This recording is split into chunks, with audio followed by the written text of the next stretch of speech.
The decision was swift and relentless. Ethan was kicked out of the house that very night under the heavy falling snow. With nowhere to go, he wandered the streets, feeling an overwhelming emptiness inside him. His mother's words echoed in his mind. "You are no longer welcome here." The pain of being rejected by those he loved the most was almost unbearable. In the following months, Ethan tried to drown his sorrow in alcohol, but it only led him down a path of self-destruction. Loneliness was his only companion, and the weight of his guilt suffocated him. The image of the ruined Christmas and the pain in his family's eyes became recurring nightmares, but somehow deep within him, a spark of determination began to grow. He knew he needed to change, not just for himself, but to prove he wasn't the person his family thought he had become. And so, his long journey of self-discovery and redemption began. The decision was swift and relentless. Ethan was kicked out of the house that very night under the heavy falling snow. With nowhere to go, he wandered the streets, feeling an overwhelming emptiness inside him. His mother's words echoed in his mind. "You are no longer welcome here." The pain of being rejected by those he loved the most was almost unbearable. In the following months, Ethan tried to drown his sorrow in alcohol, but it only led him down a path of self-destruction. Loneliness was his only companion, and the weight of his guilt suffocated him. The image of the ruined Christmas and the pain in his family's eyes became recurring nightmares, but somehow deep within him, a spark of determination began to grow. He knew he needed to change, not just for himself, but to prove he wasn't the person his family thought he had become. And so, his long journey of self-discovery and redemption began. In the months following that fateful Christmas night, Ethan found himself engulfed in an abyss of pain and loneliness. Seattle, with its snow-covered streets and gray skies, seemed to perfectly mirror his internal state. Each day was a struggle to find meaning, to not get completely lost in the darkness he felt inside. He moved into a small apartment downtown, far from the suburbs where he had grown up. The walls of his new home were cold and empty, reflecting his own life at that moment. The nights were long and lonely, filled with the constant sound of rain hitting the windows. Ethan drowned his sorrows in bottles of cheap whiskey, desperately trying to forget the looks of disappointment and anger from his family. But the drinking only made things worse. Each sip brought more painful memories, and the weight of his guilt grew heavier. He lost his job, friends drifted away, and the downward spiral seemed endless. Noah's face, hurt and betrayed, haunted his dreams, and Ethan often woke up in the middle of the night sweating and gasping for breath. It was during one of these sleepless nights that he found an old photo album hidden at the bottom of a box. Flipping through the pages, he saw images of happier times, past Christmases, birthdays, family vacations. The sight of these memories brought tears to his eyes. He remembered how much he loved his family and how much they meant to him. The pain was almost unbearable, but it also awakened something in his heart, a desire for redemption. He resolved to change. He decided that alcohol would no longer be his companion, and with a strength he didn't know he had, he threw away all the bottles. It was a painful process, full of relapses and sleepless nights, but he persevered. He sought help in support groups and slowly began to rebuild his life. He decided to go back to school. He enrolled in the local university, determined to find a new purpose. The first days of classes were tough. He felt out of place, older than most of his classmates, but gradually, he found his rhythm. Studying gave him something to focus on, something that wasn't his pain or his past. It was at the university that he met Emily, a classmate with a welcoming smile and a compassionate heart. She helped him see the bright side of life again. They spent hours together studying, talking about dreams and hopes. Emily didn't judge Ethan's past. Instead, she inspired him to move forward. Over time, Ethan got a job at a small tech company. The work was challenging, but he dedicated himself wholeheartedly, determined to prove his worth. Each small success at work was a personal victory, another step in his journey of recovery. Despite all these positive changes, the pain of being separated from his family never completely left him. He missed the Sunday dinners, the conversations with his father about sports, his mother's loving advice, and most of all, he missed Noah, the brother with whom he had shared a special bond before the incident. Life was getting better, but the absence of his family was an open wound that seemed never to heal. Deep down, Ethan knew that despite all his personal rebuilding, a part of his soul would remain incomplete until there was some kind of reconciliation. And that hope, no matter how painful and distant it seemed, was something he could never completely abandon. The first days after the meeting were an emotional roller coaster for Ethan. Noah's words still echoed in his mind, a mix of hope and uncertainty. He continued participating in the WhatsApp group conversations, trying to find a balance between his new independent life and his attempt to reconnect with his family. Ethan responded to his mother's messages with warmth, sharing small victories from his daily life at work and university. His interactions with his father were more formal but respectful, with discussions about sports and news. But it was Noah's absence from the conversations that worried him the most. He feared his brother was just pretending to be okay to please their parents. One night, Ethan decided to send a private message to Noah. He typed and deleted it several times before finally finding the right words. With a lump in his throat, he wrote, "Hi Noah, how are you? I'd like to talk if you're comfortable with that." The reply came only the next day, leaving Ethan in anxious anticipation. When he finally read the message, his heart raced. "Hi Ethan, I'm okay, we can talk, sure." Marked by a mix of nervousness and hope, Ethan called Noah that night. His brother's voice, deeper and more mature than he remembered, moved him. The conversation started hesitantly, with both of them treading on uncertain ground. They talked about trivial things, carefully avoiding the topic that loomed between them like a shadow. Finally, Noah broke the uncomfortable silence. "Ethan, I don't know if I can forget what happened, but I want to try to understand. It was hard for me too." Noah's words touched Ethan deeply. He felt tears welling up but tried to keep his voice steady. "Noah, I'm really sorry for what happened. I was immature and stupid. That's not who I am anymore. I'd like a chance to show you that." The conversation continued for a while longer, and although there was no explicit forgiveness, there was a mutual understanding that they both wanted to move forward. This gave Ethan some peace, though he knew the path to true reconciliation would be long. Meanwhile, the conversations in the WhatsApp group continued. At first it seemed like everything was going well, but soon Ethan began to notice an uncomfortable pattern. His family, especially his parents, frequently mentioned family gatherings and expected him to attend. Each invitation Ethan declined was met with tense silence, followed by messages that made him feel guilty for not being present. One morning, he received a message from his mother that left him uneasy. "Ethan, it would mean a lot to us if you could come to the family dinner next Sunday. We miss you." Ethan hesitated, remembering how his mother had cried the last time he saw her in person. He wanted so much to be there, but the constant pressure made him question whether his family truly wanted his presence or just wanted to ease their own consciences. He replied honestly, "Mom, I miss you all too, but I'm not ready for an in-person meeting yet. Can we continue communicating here?" The response was quick and blunt. "I understand, but we hope you can get over this soon. The family needs to be united." Ethan felt a tightness in his chest. His mother's attitude seemed demanding, almost like an imposed obligation. He began to doubt the sincerity of his family's desire for reconciliation. Were they really willing to accept him as he was now, or did they just want to regain control over him? That night, Ethan talked to Emily about his feelings. She listened attentively, offering support and advice. "Ethan, you've made a lot of progress. Don't let their pressure make you backslide. You have the right to decide how and when you want to reconnect." Emily's words gave him strength. The next day, he decided to be honest with his family in the WhatsApp group.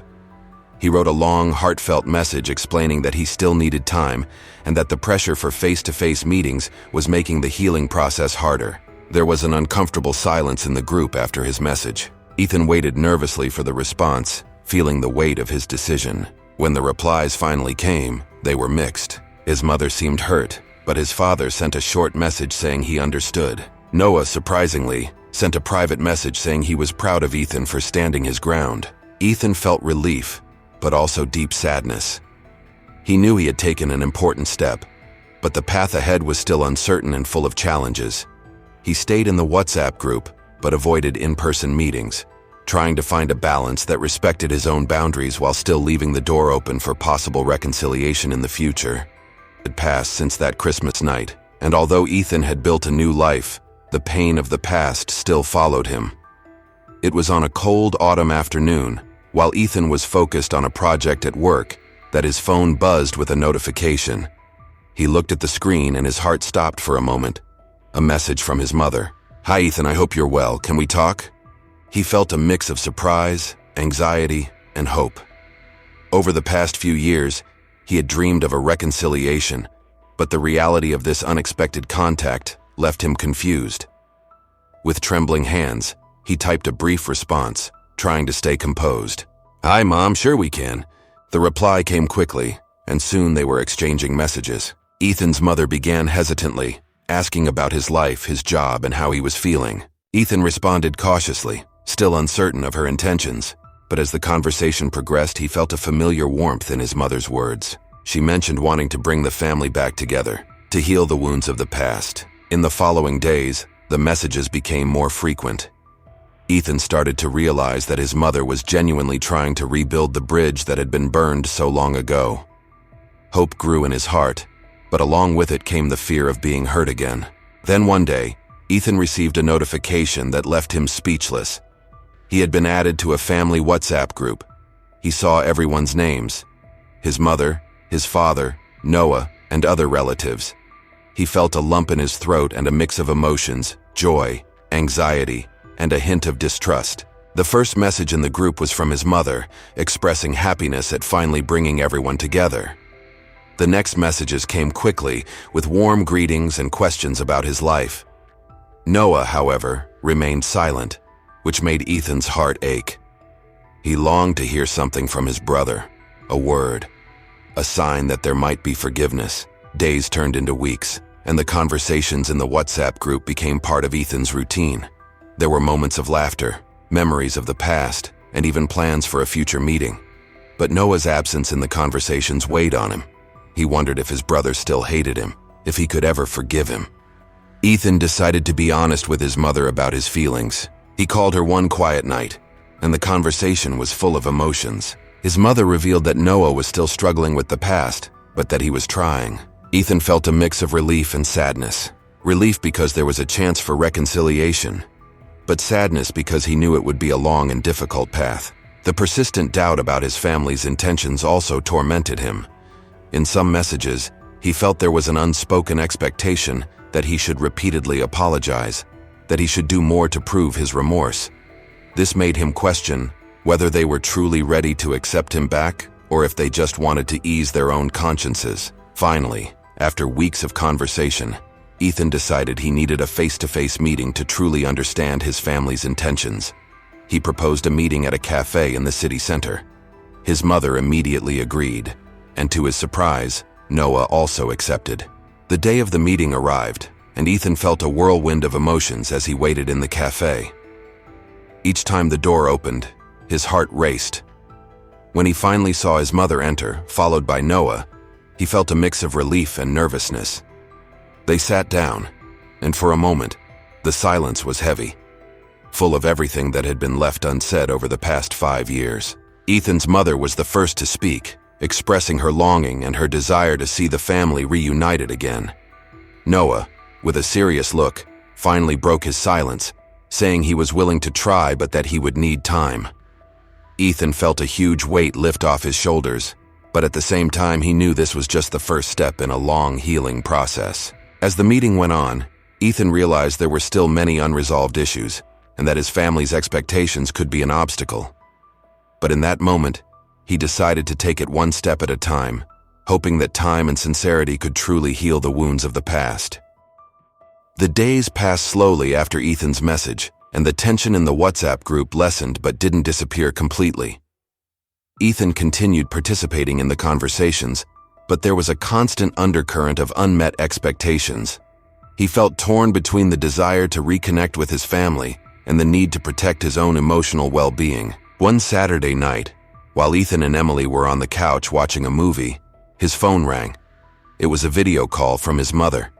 Ethan's heart raced. He hesitated for a moment, but Emily encouraged him with a reassuring look. He answered the call and saw his mother's face, which looked worried and tired. "Ethan," she began, her voice trembling, "your father had a heart attack. He's in the hospital." Ethan's world crumbled. He felt a knot in his stomach and tears began to form in his eyes. "Mom, is he going to be okay?" "The doctors say he's stable now, but it was a big scare. It would mean a lot to him to see you. I think we all need you here." Ethan felt a mix of panic and urgency. The thought of going home and facing his family in person terrified him, but the concern for his father's health overpowered all other feelings. He looked at Emily, who squeezed his hand, offering silent support. The next day, Ethan took a flight to his hometown. The journey to the hospital was a torture of anxiety and fear. Each step he took brought him closer to a storm of emotions he wasn't sure he could face. When he arrived at the hospital, his mother hugged him tightly and he felt the weight of all the years of separation in her embrace. They walked together to the room where his father was. Noah was there sitting by the bed, looking at their father with a worried expression. When he saw Ethan enter, Noah stood up and the two brothers stared at each other for what felt like an eternity. "Ethan," Noah said softly, "I think he'll be happy to see you." Ethan approached the bed, holding his father's cold, frail hand. He saw the man he had always considered a pillar of strength now vulnerable and dependent. "Dad," he whispered, "I'm here." His father's eyes slowly opened and a weak smile appeared on his face. "Ethan, it's good to see you, son." That moment was a turning point. Although the atmosphere was still charged with complex emotions, there was a palpable sense of reconciliation. Ethan spent hours at the hospital, talking with his father, his mother, and even Noah. They spoke about the past, faced some painful truths, and above all expressed a shared desire to move forward. But not everything was easy. In the following days, as Ethan's father recovered, new tensions arose. His mother started pressuring him to move back to his hometown, arguing that the family needed to be united now more than ever. Noah, on the other hand, seemed more reserved, still processing Ethan's presence. Ethan felt trapped again between two opposing forces. On one hand, he wanted to support his family and be there for his father. On the other, he feared that returning to his old environment might trigger old patterns of behavior and compromise his mental health. One afternoon, while walking in the hospital garden, Ethan had a crucial conversation with Noah. They sat on a bench watching the leaves move in the wind. "Noah," Ethan began, "I know it's been hard for you. It's been hard for me too. But I want you to know that I'm trying, really." Noah looked at him with a mixed expression of pain and hope. "I know, Ethan, and I'm trying too. But I need time. We need time." Those words echoed in Ethan's mind. He understood that, despite everything, healing couldn't be rushed. He decided that, as difficult as it was, he needed to maintain his own space to continue growing and getting stronger. Back in the WhatsApp group, Ethan sent a sincere message. He thanked everyone for their support and explained that although he wanted to be more present, he needed to maintain his independence to preserve his mental health. He offered to visit frequently and promised to keep the communication open. The family's response was mixed. His mother was clearly disappointed but reluctantly accepted. Noah sent a short but meaningful message. "I understand. We're here, and that's what matters." Ethan felt a mix of relief and sadness. He knew the road ahead would still be tough, but he was determined to find a balance between love for his family and respect for himself. The decision not to resume in-person contact, though painful, was the best choice for him at that moment. With this new determination, Ethan said goodbye to his family at the hospital and returned to his life in Seattle, holding on to the hope that, with time and sincerity, the wounds of the past could finally heal. Upon returning to Seattle, Ethan felt an immediate relief, but also a deep pain at leaving his family again. The city, with its bright lights and fast pace, was a stark contrast to the emotional whirlwind he felt inside. Leaning on Emily for support, he threw himself back into work and studies, trying to find normalcy in his daily routine. However, at night, when silence filled the apartment, Ethan found himself reflecting on his family. He wondered if his decision to maintain physical distance was the right one, but remembered Noah's words and the pressure he felt during his visit. Every choice seemed laden with sacrifices and uncertainties. One morning, while having coffee, he received a message from Noah. It was an old photo of the two of them as kids playing in the park. The simple caption read, "Good memories. Hope we can create new ones." Ethan felt a lump in his throat. That message was a small sign of hope, an opening for a more harmonious future.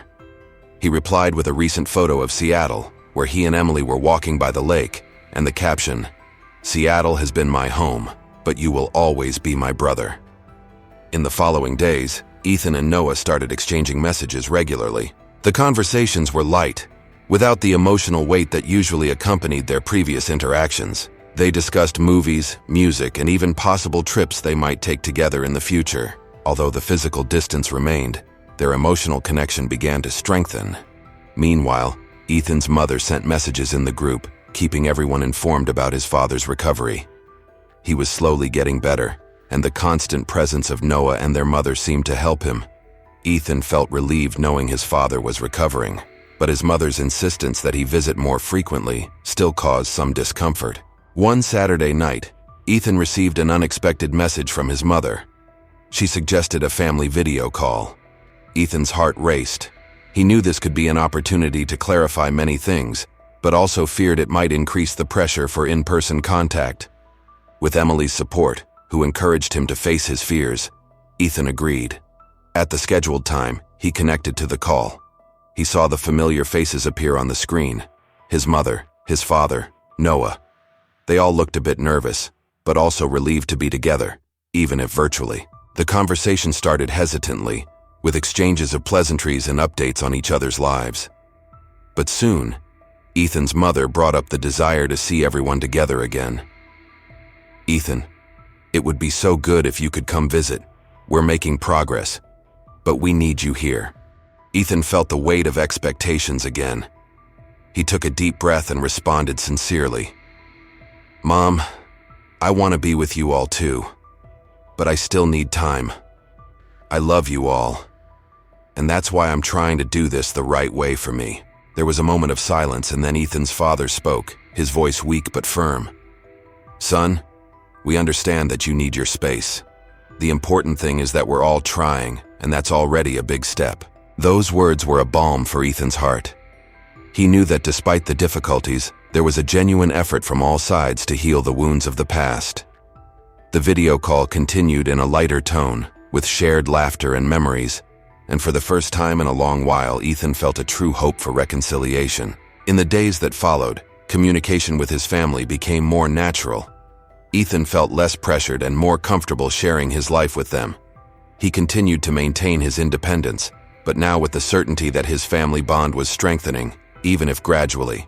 Emily, always by his side, celebrated each small progress with him, and Ethan in turn felt grateful to have someone so understanding and loving in his life. He knew the journey of reconciliation was still long, but he was more confident than ever that, with patience and love, he could finally find a balance between his new life and the desire to restore ties with his family. Ethan's life continued to transform, and he looked forward to the next chapters of this story, knowing that no matter the difficulties, he was no longer alone in his quest for redemption and peace. Time passed, and Ethan's life stabilized. His relationship with his family, although still at a distance, grew stronger every day. He and Noah talked frequently, sharing confidences and rediscovering their brotherly friendship. His father's recovery was going well, and Ethan's mother seemed to reluctantly accept his decision to remain physically distant. One day, while Ethan was at work, he received a message from Noah. "Ethan, we have a surprise for you. Can we do a video call tonight?" Intrigued, Ethan agreed. He spent the rest of the day trying to imagine what it could be. When he finally got home, he connected to the call with a mix of anxiety and curiosity. He saw the familiar faces on the screen, all looking excited. Before he could ask, Noah spoke. "We're all together here, and we want to share something important with you." His mother took the phone and said with tears in her eyes, "Ethan, we know you need your space, but we miss you so much. We've decided to take a trip to Seattle to see you. We'll respect your boundaries, but we want to spend some time with you, see how your life is here." Ethan was speechless. He felt a mix of joy, anxiety, and fear. It was the step he always feared, but also the one he most desired. "When are you coming?" he asked, his voice choked. "We arrive next weekend," his mother replied with a smile. The following days were a whirlwind of preparations. Emily helped Ethan tidy up the apartment and plan activities they could do together. He was nervous, but also hopeful. It was an opportunity to show his family who he had become and to build new memories together. The day of their arrival finally came. Ethan waited at the airport, his heart racing with every passing second. When he finally saw his family approaching, he felt a mix of relief and emotion. Hugs were exchanged, and for a moment, everything seemed at peace. In the days that followed, Ethan showed his parents and Noah around the city. They visited his favorite places, shared meals and stories. There were moments of tension, but also many of joy and reconnection. Emily's presence by his side was crucial, providing constant support. One night, while everyone was gathered in Ethan's living room, his father spoke. "Ethan, I want to thank you for having us. I know it wasn't easy for you, and we are very proud of the man you've become." Ethan felt tears welling up. "Thank you, Dad. That means a lot to me. I'm also happy you're here." Ethan's mother, her eyes shining with emotion, added, "Ethan, we love you and will always love you. I hope we can continue building this new relationship, respecting your boundaries and getting closer gradually." Noah smiled and said, "Yes, Ethan, we'll take it one step at a time together." Ethan looked at his family and felt a wave of gratitude and hope. He knew there was still much to be resolved, but for the first time in a long while, he believed that true reconciliation was possible. That night, after everyone had gone to sleep, Ethan and Emily stayed on the balcony, watching the city lights. "I'm proud of you," Emily said, holding Ethan's hand. "Thank you, Emily," Ethan replied with a smile. "I couldn't have done this without you." As the visit came to an end, Ethan knew the work of reconciliation was not yet complete. But now there was a new understanding and a mutual commitment from everyone to move forward together. As they said their goodbyes at the airport, the hugs were long and emotional, but filled with a promise of a better future. Back in his life in Seattle, Ethan felt a peace he hadn't experienced in a long time.